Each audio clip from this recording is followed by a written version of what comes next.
And I can't tell you how many times I thought of what I would say in the car. I had millions of conversations with myself of what I'd say about her, because her life was amazing. So I guess part of it, I'll just start a little bit at the beginning. I remember the day I first saw Lisa. I went to North Central College, and she had a friend from high school named George Galindo. They went to North Central, and then there were two girls that decided to come up and visit George. And we were playing roller hockey at the school by Cybert Hall, out the back. I was around the third base line. I saw these two girls walk up. I was like, wow, that girl's good looking. And then she went and kissed my friend Moon. So I was like, okay, that's Moon's girlfriend. And the other one was Erin right there.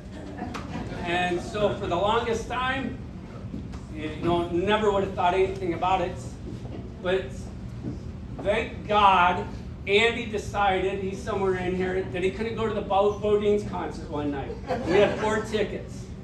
And Aaron and Russ were the other party, and decided, hey, let's invite Lisa. And so in November of 1996, those two right there kept going, what do you think about Lisa? What do you think about Lisa? And that's where the puzzle, that's how it started. Wow. I got a picture up here. I don't know if any of you guys remember in Naperville, there used to be a place called Pockets. And so we hadn't been dating very long, and we were there for her birthday to celebrate it. And that was the first time she said she loved me, and that we should move in together at the end of the year because she was going to be out of college. And I had never thought of it. I thought I was going to go with Andy and be down by Wrigley Field. And so, fuck it, yeah, let's do it. So, we moved in together, and by next November, I knew I wanted to marry her. And so we were at a Garth Brooks concert, and I had the ring already ordered, but there was a perfect moment. I was like, let's get married.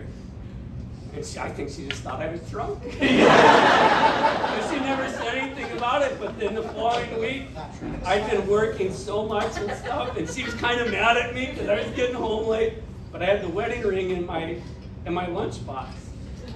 And she had gone in there, and she'd opened it up, and she was like, what's this? And I was like, well, what do you think it is? I already asked you, do you want to get married? And you said yes. And so that's how it was. We just started, it was like right off the bat.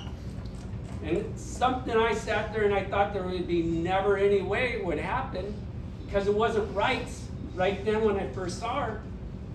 It was right 4 years later. So I would just say, you never know, always keep your heart open. And it changed my life. So, all of us, we start with our own little puzzles, right? We keep adding on to it, and then you end up merging with another big puzzle. And at the center of ours was Lisa.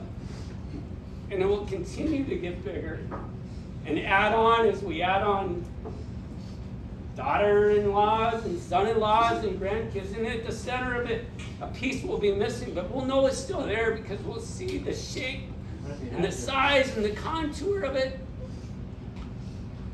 And it was the key to all of it. And we will know that. So, I don't know how, because she's a South Side girl,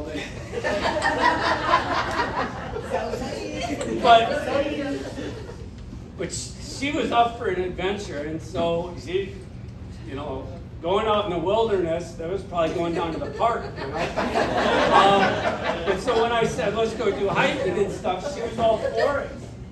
And it was great, and so she loved an adventure. Both of us came from pretty humble backgrounds, and it was like, we had no fear. Go see it, go do it. Dream big. If you see something in a magazine, well, yeah, let's go there someday. Let's do it. And we made it happen. And the great part is, as they got older, we were able to do a lot of it with our kids. I mean, that's the greatest thing. you dream these huge things, but being able to do it with your kids is the best part of it, you know? And she even got it to the point she didn't mind hiking. It was like great. We would go on these long hikes, and you know, we got a big one we're going to be planning up doing. But part of a great thing about a hike, especially when you're carrying a heavy pack and you're going up a mountain and you're looking forward, you have to stop. You have to catch your breath, and you have to look backwards to where you came from. And a lot of times when you look backwards, you're like, holy shit, it's beautiful where we came from too. You know, and it really makes you think, and you got to take a moment, and you got to take a breath and take it all in, and not always just look forward, but look back. And we'll always be looking back, because every step we take, we're walking in her footsteps. So, I don't know, I planned on writing down some stuff and keeping bullet points to keep me on track. And I ended up spending the whole day making videos that don't work on the TV. So but the biggest thing I'd say about Lisa, she was fierce. You know, you'd look at a little blonde girl and you'd think nothing, but she was fierce. You know? If you fucked with her kids, oh my God. You know? And when she got cancer, she was fierce. You know? We just, you got two choices on that. You get busy living or you get busy dying, and we stayed living. And we did a ton of amazing things. And you get the, you know, I'm sorry for your loss, and I'm looking at it from the other side, and I think of all that I gained. Yeah, she lost years to her life. That woman lived. I mean, she climbed to Machu Picchu. We kissed in the early morning on top of the Duomo in Florence. You know, we've been sitting in Bora Bora. We've seen the world. She lived more in a life in 50 years than most people will do in the entirety of their lives. And the greatest thing she will tell you she's ever done is have these 4 idiots right here. Great. She was so proud of them her whole life. I count 5. And they mattered more to her than anything else. So, I don't know what else to say, but at some point in time, maybe I'll think of her and I won't choke up, and I hope it never happens. Because it was so real.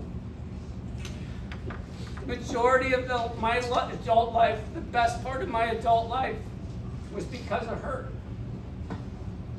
And we're going to sit here and we're going to try to figure out our new normal, and I'll try to figure out mine. But I'm going to know the best part of me when it was half a week. And so it is. But we're a tight family, and she will always be the center of our puzzle. And we'll continue to build around it.